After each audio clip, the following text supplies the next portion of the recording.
Olá, minhas queridas amigas e meus queridos amigos. Tudo bem, pessoal?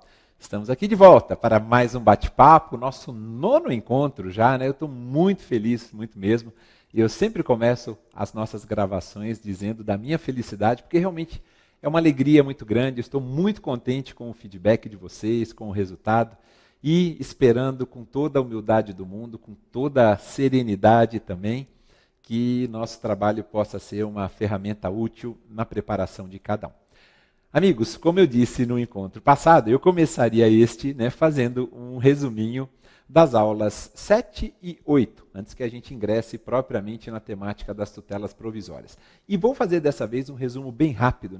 Aliás, eu fiz de propósito. Eu não iniciei a aula de número 8 fazendo o costumeiro resumo, deixei para fazer de propósito. E por quê? Porque vocês vão perceber que desde a aula 6, a aula 7 e a aula 8, nós tratamos na 6 e na 7 dos sujeitos processuais. Nós falamos de quem são os atores processuais. Nós falamos da magistratura, nós falamos do MP, da advocacia pública, da defensoria pública. Nós falamos também das possibilidades que nós temos de litisconsórcio, de litisconsórcio ativo, passivo, misto, ulterior, inicial, necessário, facultativo, simples, unitário. Falamos de todas as modalidades de intervenção de terceiros, com características próprias, seja na assistência, na denunciação da lide, no chamamento ao processo, e também nas duas novas modalidades que ingressaram, o incidente de desconsideração da personalidade jurídica e a figura do amicus curiae. Para logo em seguida, na aula de número 8, quer dizer, na 6 e na 7, a gente trabalha os atores processuais, e na aula 8, nós trabalhamos os atos processuais. Como é que esses atores se manifestam? Tanto é que nós falamos dos atos das partes, dos atos praticados pelo juiz, dos atos praticados pelo chefe ou de secretaria ou pelo escrivão. Falamos também da comunicação dos atos processuais. Como é que se dá essa comunicação? Por citação, por intimação, por cartas, carta precatória, rogatória, de ordem, carta arbitral. Falamos da forma dos atos processuais, princípio da instrumentalidade das formas, liberdade das formas também. Falamos de prazos, falamos de tempo dos atos processuais, ou seja, e aí culminamos, salvo engano, culminamos o encontro passado falando das invalidades, das nulidades processuais. Ou seja, dentro do raciocínio linear, que foi a nossa proposta inicial, nós estamos justamente dizendo como é que toda essa engrenagem ela funciona dentro desse procedimento sistematizado que a gente tem no nosso Código de Processo Civil. Desde o primeiro encontro, quando nós começamos a falar das normas fundamentais do processo civil, o raciocínio tem sido esse, demonstrar como é que as coisas vão, essa engrenagem funciona, E, obviamente, trazendo aqueles temas mais cobrados em provas objetivas, discursivas e também fazendo várias referências aos questionamentos que já foram formulados em exames orais. Nós entendemos que, com toda a humildade do mundo também, que essa é a melhor metodologia para você ir se preparando, principalmente pensando numa prova objetiva. É claro que a gente tem que ir passo a passo, Então nós temos que pensar, evidentemente, na primeira, para depois pensar na discursiva, para depois pensar na fase oral. Mas nós acreditamos que essa mescla dessas temáticas que acabam se interrelacionando e dentro desse raciocínio linear é que vai fazer a diferença ao final. E é isso que a gente vem fazendo, desde o nosso primeiro encontro, esperando que possa trazer, repito, bons resultados para todos vocês. E aí, meus queridos amigos, o que é que nós vamos fazer? Fechado esse breve resumo dos encontros anteriores, o que é que nós vamos fazer agora em relação a este nono encontro, nono bate-papo? Nós vamos tratar das chamadas tutelas provisórias. Nós vamos falar dessa garantia constitucional, porque a tutela provisória tem que ser vista como uma garantia constitucional, Qualquer disposição normativa que vede, qualquer disposição normativa que dificulte esta forma de tutela, ou seja, não uma definitiva, mas sim uma tutela provisória, deve ser tida como inconstitucional. Se vedar ou dificultar é inconstitucional. Por quê? Porque tutelas provisórias são constitucionais. Nós não precisamos, em algumas situações, aguardar o desenrolar do processo para só lá no final nós conseguirmos aquilo que nós queremos. Se há uma urgência, se há, obviamente, uma fumacinha do bom direito, né? Se há o periculum in mora, se há uma fumaça do bom direito, ótimo, vamos embora para uma tutela provisória de urgência. Se for o caso, eu nem preciso demonstrar o periculum in mora, porque o direito já está tão evidente, bora para a tutela de evidência. Independentemente de qualquer coisa, concebamos, obviamente, as tutelas provisórias antes de qualquer coisa, amigos, como uma garantia constitucional.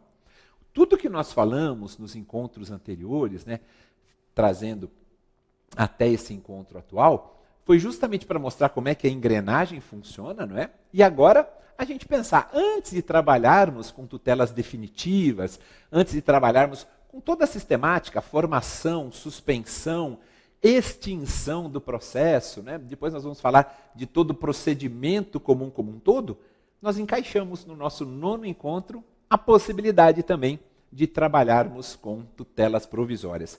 O correto entendimento do complexo de normas constitucionais, quer dizer, a gente fala do processo civil, mas também com os olhos voltados para a Constituição, por conta do artigo 1º do nosso CPC, esse correto entendimento do complexo de normas constitucionais, normas direcionadas para a garantia do sistema processual, ele se constitui no primeiro passo, né, para a gente conferir uma maior efetividade possível à tutela que emerge do processo. Quando a gente começa a compreender que o processo civil não pode ser estudado de maneira isolada, mas sim de maneira multidisciplinar e tendo sempre a Constituição Federal como nossa maior fonte, aí sim a gente também compreende o porquê, qual a razão, o motivo de as tutelas provisórias serem consideradas uma garantia constitucional. E é claro que a gente vai pensar da seguinte forma. Bom, por que existem tutelas que não são definitivas? Porque eu tenho principalmente a questão do tempo ali, tirando as tutelas de evidência, que você não tem que demonstrar o periculum in mora, mas eu tenho a questão do tempo ali praticamente me sobrecarregando. Eu não posso esperar que o judiciário determine a realização de um procedimento cirúrgico que eu necessite e que me seja vital só daqui 2 anos. Eu não sei nem se eu estarei vivo até lá. Eu não posso esperar 1 ano e meio, 2 anos, para ver os meus dados, ou os dados da minha empresa, excluídos dos cadastros de proteção ao crédito, porque ali foram inseridos indevidamente. Eu não preciso aguardar tanto tempo, não é? É aí que entram, evidentemente, as chamadas tutelas provisórias. Maurício, sem perder tempo, como é que as tutelas provisórias estão inseridas no nosso CPC de 2015? Vez ou outra, amigos, eu faço uma referência ao CPC de 73, tá bom? Mas vamos tentar focar na terminologia que foi adotada pelo CPC de 2015, sendo tutelas provisórias o gênero e as espécies tutelas de urgência e de evidência. Sendo que as tutelas de urgência têm subespécies, que nós chamamos de tutelas antecipadas ou cautelares. Primeiro, como está essa distribuição no nosso CPC? Vamos dar uma olhadinha no slide, pessoal, vejam só. Aí está.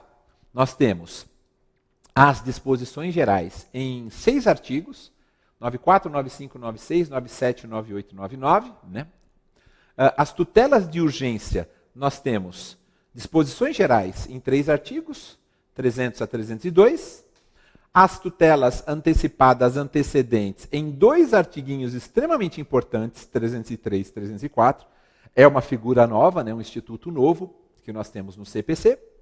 A tutela cautelar antecedente em 6 artiguinhos, 305 ao 310. E a tutela de evidência ganhou 1 artiguinho só, que está no 311. Depois a gente vai conversar com calma a respeito, tá?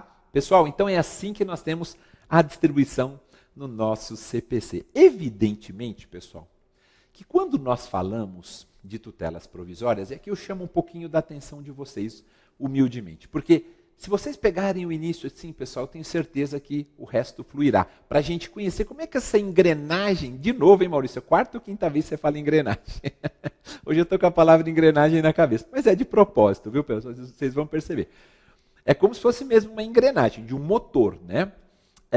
como é que essa engrenagem funciona desde o 294 até o 311, que são os artigos que nos interessam. Como é que o legislador trabalhou esses dispositivos? As tutelas provisórias, elas são, obviamente, por conta da provisoriedade, elas são construídas diante de situações que revelam uma cognição sumária, uma cognição superficial. É por isso que se diz que elas podem, por serem provisórias, elas podem ser revogadas ou modificadas a qualquer tempo. Já as tutelas definitivas, você já tem uma cognição aprofundada, você já tem uma cognição exauriente, não é sumária, não é superficial. E por que isso é tão importante? Não é? Por que é tão relevante você dizer, olha, a tutela comum, a tutela definitiva, né, que é a tutela comum, é aquela que não apresenta especificidades. E justamente por isso ela acaba sendo adotada para a generalidade dos casos. Né, você fala assim, olha, eu não tenho nenhuma urgência no momento, não preciso demonstrar o fumus boniuris e o periculum in mora, vamos tocar o barco. Distribui sua petição inicial, ela cai numa determinada vara civil e vai seguir todo o procedimento comum, numa cognição aprofundada, exauriente, até se chegar na sentença final. Essa é a tutela comum, a tutela que nós chamamos de tutela definitiva, é caracterizada pela definitividade. A tutela provisória, ela não é, evidentemente, uma tutela comum, é uma tutela diferenciada. Ela é uma tutela diferenciada, ou seja, é um conjunto de técnicas, é um conjunto de modelos que o legislador adota para fazer o processo atuar de maneira eficaz, de maneira pronta, garantindo a adequada proteção dos direitos segundo as necessidades de cada caso. Por isso a gente chama de tutela diferenciada. Aquela situação em si, com os exemplos que eu trouxe para vocês agora há pouco, olha, os meus dados estão indevidamente negativados, enfim, as situações que evidenciem ainda uma cognição sumária, mas que já precisam ser resolvidas naquele momento, não são tutelas comuns, são tutelas diferenciadas. As tutelas comuns eu espero, deixe o processo seguir e chegar até o seu final para eu saber o que é que o juiz vai decidir. Nas tutelas diferenciadas, eu já tenho características, né, obviamente em razão das peculiaridades de cada caso, características que autorizam que o juiz não espere chegar ao final. Ele já, diante de elementos que são demonstrados logo ali naquele primeiro contato, o juiz já consegue estabelecer, olha, esses elementos são suficientes para dar uma liminar. De repente, conceder uma liminar aqui, exclui os dados do SPC e do Serasa e vamos tocar o processo para ver no final o que é que vai dar. Mas não vamos esperar 1 ano e meio, 2 anos para retirar esses dados, tá certo? Então, repito, tutela provisória é uma tutela diferenciada. Vamos dar uma olhadinha nesse quadrinho que eu fiz para vocês, amigos? Vejam só. Aí está, olha. As tutelas comuns, né, como eu coloquei aqui, elas são caracterizadas pela definitividade. Ao passo que a tutela provisória é uma tutela diferente. Ela não é a tutela normal, a tutela comum. Ela apresenta-se invariavelmente como um meio de regulação provisória da crise de direito em que se acham envolvidos os litigantes. Aqui é que nós vemos as chamadas tutelas provisórias. Perfeito, pessoal? Tá? Quadrinho só para simplificar, para mostrar o que a gente pensa em relação a essas noções gerais, né, a respeito da temática da tutela provisória. Volto a afirmar que tutela provisória é modalidade de uma tutela jurisdicional fortemente, abundantemente influenciada pelo fator tempo. A gente tem a questão do periculum in mora, né? E ela permite a sua pronta atuação, quando o juiz concede uma tutela provisória, para garantir um resultado útil, não é? Quando você está diante de um, podemos chamar de risco, né? De um risco plausível, de que a tutela jurisdicional possa não se efetivar se você demorar tanto tempo assim, você se socorre das tutelas provisórias. Para quê? Para garantir a futura execução ou para antecipar, a depender do caso, os efeitos da decisão final. E mais um quadrinho que eu separei para vocês, pessoal, dentro dessas noções gerais, eu vejo como fundamental para que aí a gente possa ingressar no estudo das tutelas de urgência e de evidência, né? Mais um quadrinho só para que a gente tenha uma noção de como funciona. Vamos lá, vamos dar mais uma olhadinha, pessoal. Vejam só. Aí está, olha. O gênero está aqui. São as tutelas provisórias. Quais são as espécies, né? Tutelas de urgência e tutelas de evidência. As subespécies ou subitens das tutelas de urgência são a tutela antecipada, merece um marca-texto aqui, e a tutela cautelar, que a gente já conhecia do CPC de 73. A antecipada também, a gente já conhecia, né? Estava lá no artigo 273, ela só teve algumas alterações aqui e nós vamos conversar a respeito delas, né? A antecipada chamada também de satisfativa e a cautelar de conservativa. Eu penso que esses quadrinhos são importantes, né, para que a gente possa se situando, para que a gente possa se acomodando dentro do estudo dessa temática. Mas vamos lá, pessoal. Vamos começar a falar das tutelas de urgência, depois a gente fala da tutela de evidência, vai ser nosso praticamente último item. Aliás, é o penúltimo, porque o último vai ser tutelas provisórias contra a fazenda pública. Esse é um tema bastante importante. Eu, se fosse você, não perderia não, tá bom? É um spoilerzinho já do que vem ao final. Mas vamos lá, meus amigos. Quando a gente fala de tutelas provisórias, nós fizemos essa menção agora para vocês, né? Especificamente das tutelas de urgência, tendo como subespécies as tutelas antecipadas e cautelares. O que são as tutelas cautelares? O próprio nome já sugere. Eu penso que essa conceituação, essa definição agora, pessoal, é bom para a gente ir fixando bem o conteúdo, tá? As tutelas cautelares, o próprio nome já dá uma ideia do que elas são. A própria etimologia da palavra. O que é um pedido cautelar, uma tutela cautelar? A tutela cautelar, ela serve para resguardar, para acautelar. Põe um azinho na frente. Para garantir, para assegurar. Ela é destinada a assegurar o futuro resultado útil do processo, naqueles casos em que uma situação de perigo ponha em risco a sua efetividade. Ou seja, a tutela cautelar ela é não satisfativa. Satisfativa é antecipada. A cautelar é de resguardo, de conservação. Por isso que ela é chamada conservativa. Ela é destinada a proteger a capacidade do processo para produzir resultados úteis no futuro. Um exemplo muito simples, pessoal, muito simples, não é? Eu tenho uma nota promissória que foi emitida em meu favor e o emitente da nota promissória se compromete a pagar o valor ali descrito daqui 90 dias, vamos imaginar, não é? E eu começo a perceber que aquela nota promissória, que é de um valor muito alto, que vai vencer só daqui 90 dias, né? Eu começo a perceber que aquela situação envolvendo a nota promissória está ficando um pouco complicada para mim. Porque o emitente, que assumiu um compromisso, que prometeu, por isso nota promissória, prometeu me pagar, começa a dilapidar todo o seu patrimônio. Começa a vender o imóvel que ele tem, vende o carro, tira o filho da escola, enfim, uma série de situações. Pensa já em mudar de cidade também.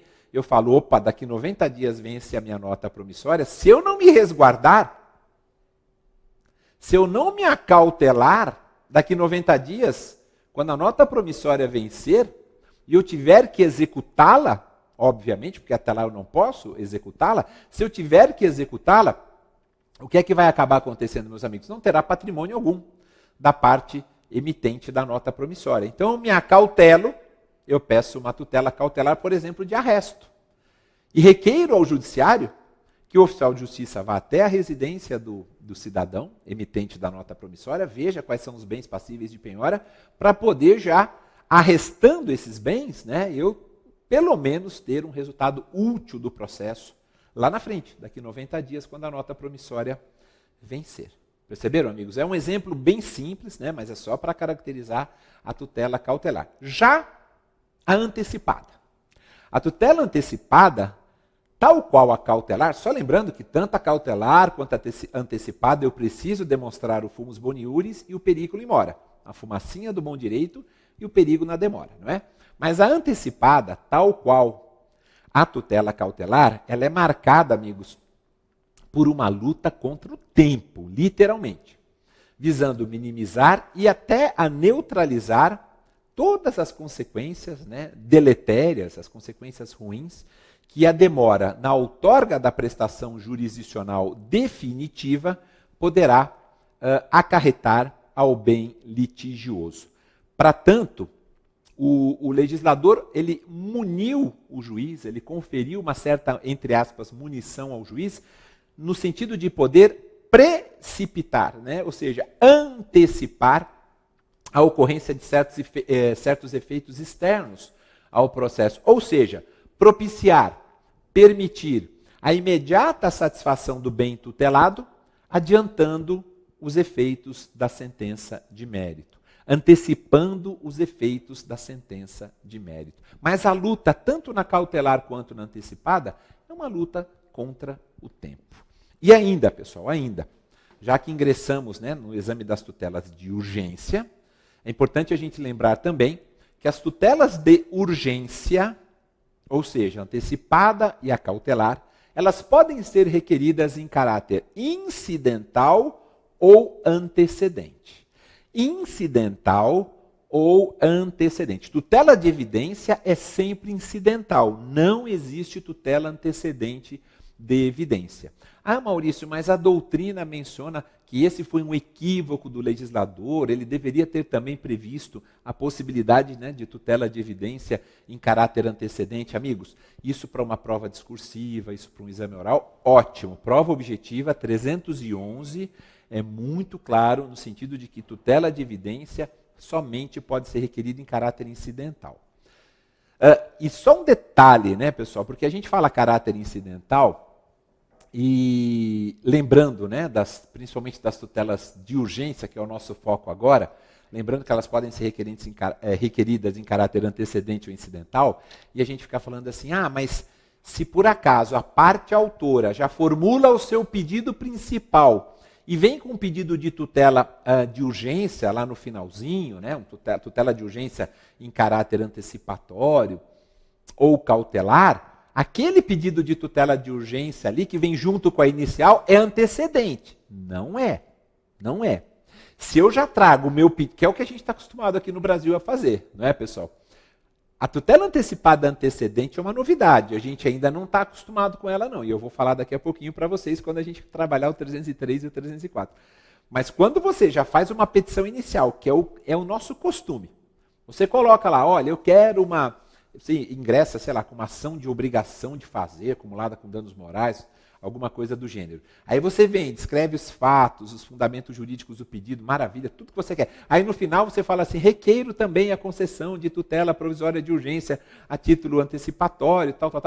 Esse pedido que vem junto com a inicial de tutela antecipada, ele vindo com o pedido principal logo antes dele, esse não é um pedido de tutela provisória de urgência antecipada antecedente. Não é porque veio junto com o pedido principal, abaixo dele, né, na petição, que ele é antecedente. Ele é incidental. Tá bom, amigos? Você veio primeiro com o teu pedido principal, no finalzinho que você colocou o teu pedido de tutela provisória de urgência.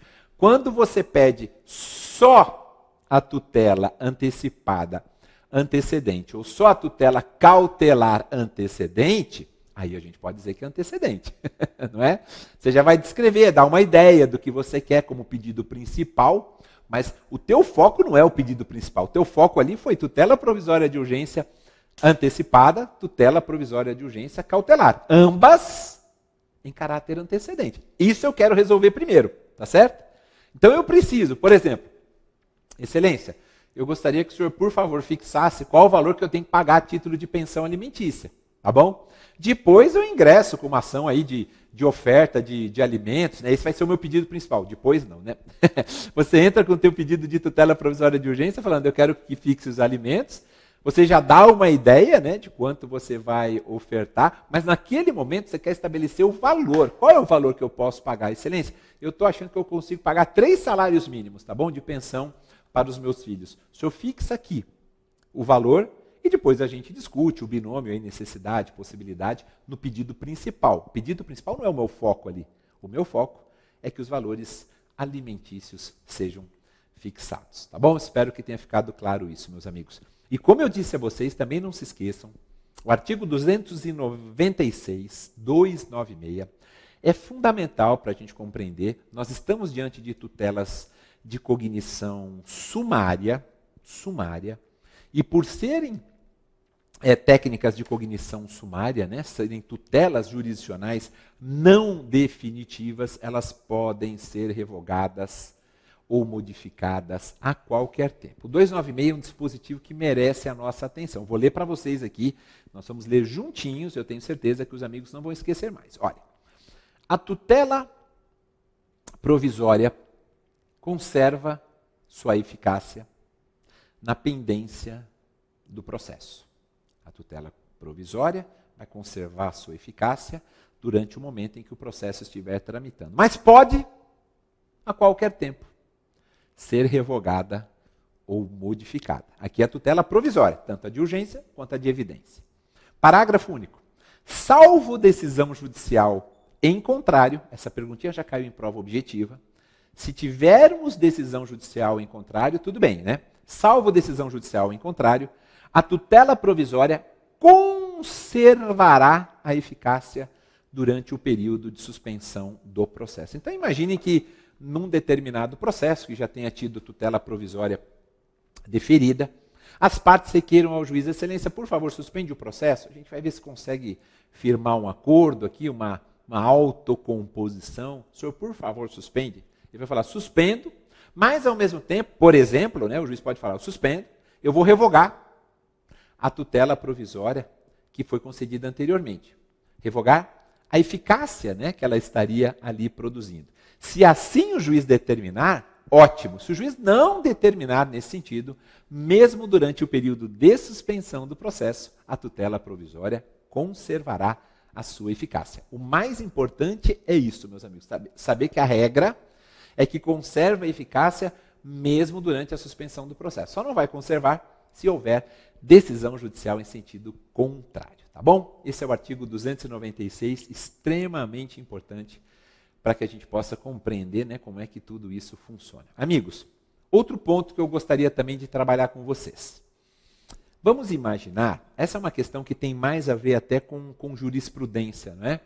E desde o primeiro encontro, esse já é o nosso 9º encontro, eu venho trabalhando com vocês em cima de um tripé, né? A gente trabalha doutrina, a gente trabalha legislação e a gente trabalha jurisprudência. Imaginem a seguinte situação. Você pede uma tutela provisória, incidental, vamos supor que ela seja indeferida pelo juízo de primeiro grau, tá bom? Recurso cabível, agravo de instrumento. Então você não conseguiu sua tutela provisória, incidentalmente, ela acabou sendo concedida só por meio do agravo de instrumento, tá bom? Você pleiteou no tribunal, o tribunal falou assim, olha, o juiz de primeiro grau não agiu com o costumeiro acerto, nós aqui, em segundo grau, estamos dando essa tutela provisória. Só que o feito prossegue, você conseguiu a tutela provisória no tribunal, o feito prossegue. Chega lá ao final, você é a parte autora, né? Você conseguiu a tutela provisória somente por decisão do tribunal. Chega no final, o juiz vem e fala assim, olha, eu vou julgar improcedente o pedido inicial.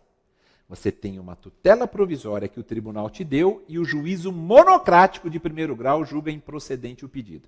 O que é que prevalece? Diante de uma situação como essa, queridos amigos, o que é que prevalece?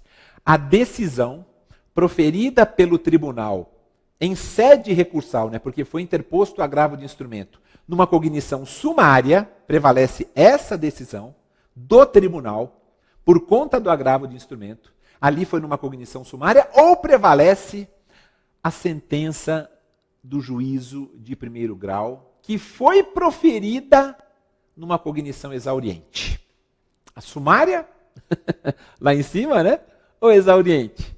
Aqui embaixo, no juiz de piso. Eu vou colocar um slidezinho para vocês aqui, né? Juízes de piso, que é uma expressão, né? Infelizmente, né? Que foi adotada. Não acho das melhores, honestamente, com todo o respeito, né? Não, e não falo isso por ser magistrado, não, amigos, não acho.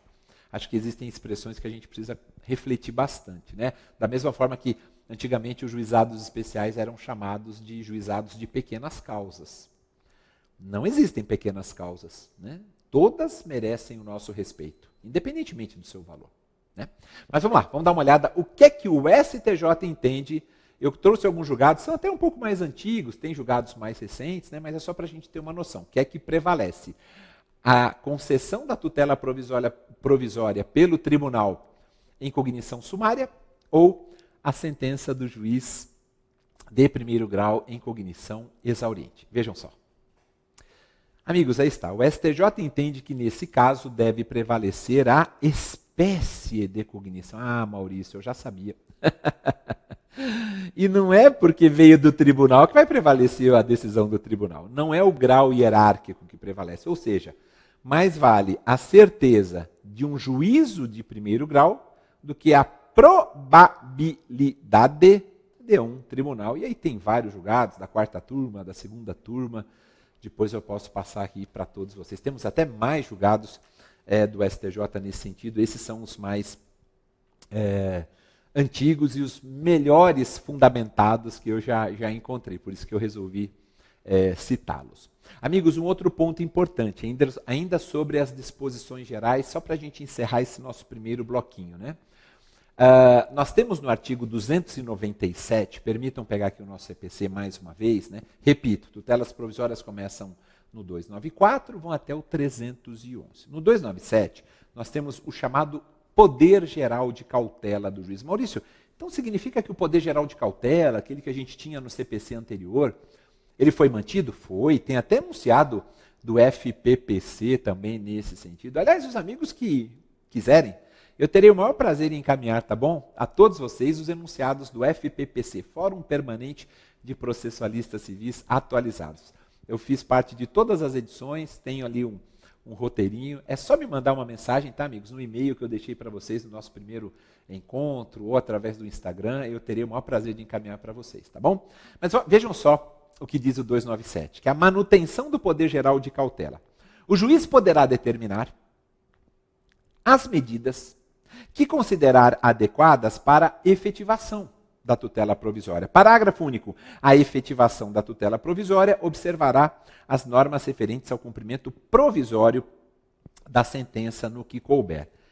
Segundo essa previsão do artigo 297, o juiz pode determinar, então, todas as medidas que considerar adequadas para a efetivação da tutela provisória. Para que a gente tenha aquilo que nós efetivamente queremos. Então, o magistrado tem o poder geral de cautela para, de repente, determinar a busca e apreensão de um bem.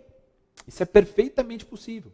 Manteve-se com isso uma tradição do diploma legal revogado, né, do CPC de 73.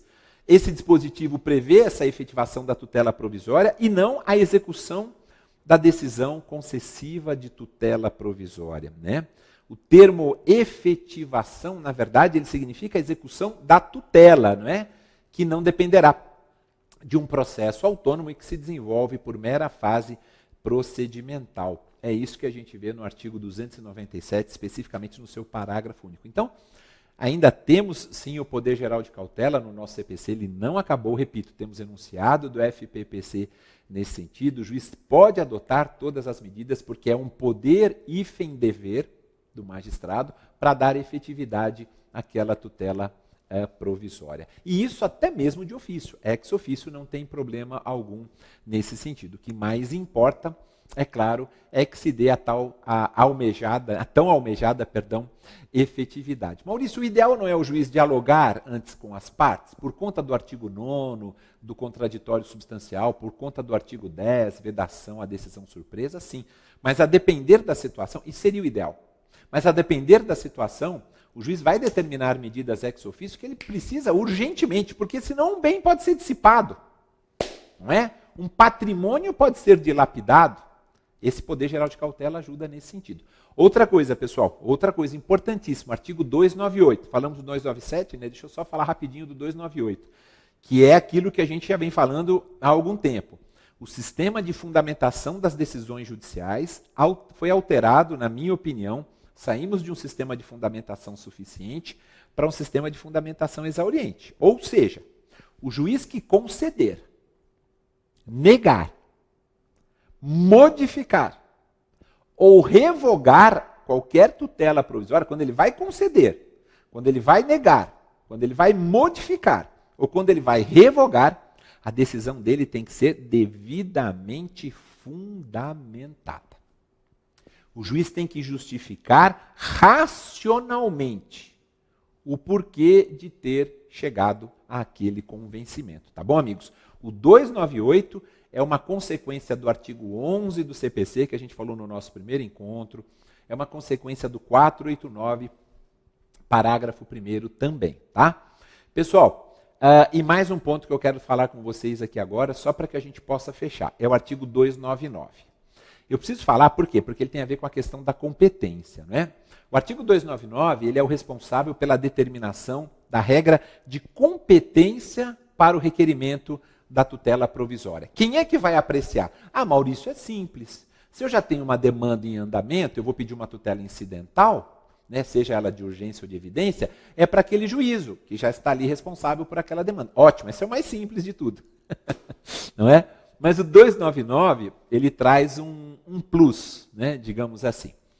Será competente para decidir o pedido de tutela provisória o juízo competente para conhecer do pedido principal. Essa é a regrinha básica, né? Independentemente deste já ter sido feito ou mesmo estar por vir. Surgem 3 perguntinhas que eu acho que valeria a pena nós tentarmos responder aqui para que a gente possa fechar então esse nosso primeiro bloquinho. Por exemplo, vamos imaginar que os autos já estejam no tribunal, né? Os autos, se os autos já estiverem no tribunal, para quem que eu vou formular o meu pedido de tutela provisória de urgência, por exemplo? Durante o tempo em que mediar, vamos supor, entre a publicação da sentença e o ingresso do recurso de apelação, eu quero pedir uma tutela provisória, para quem que eu peço? Mais ainda, e se os autos ainda não estiverem no tribunal? Se estiverem, se não estiverem, e o que eu faço durante o tempo, volto a afirmar, meus amigos, que vai mediar entre a publicação da sentença e o ingresso da apelação? Vamos lá, pessoal. Primeiro,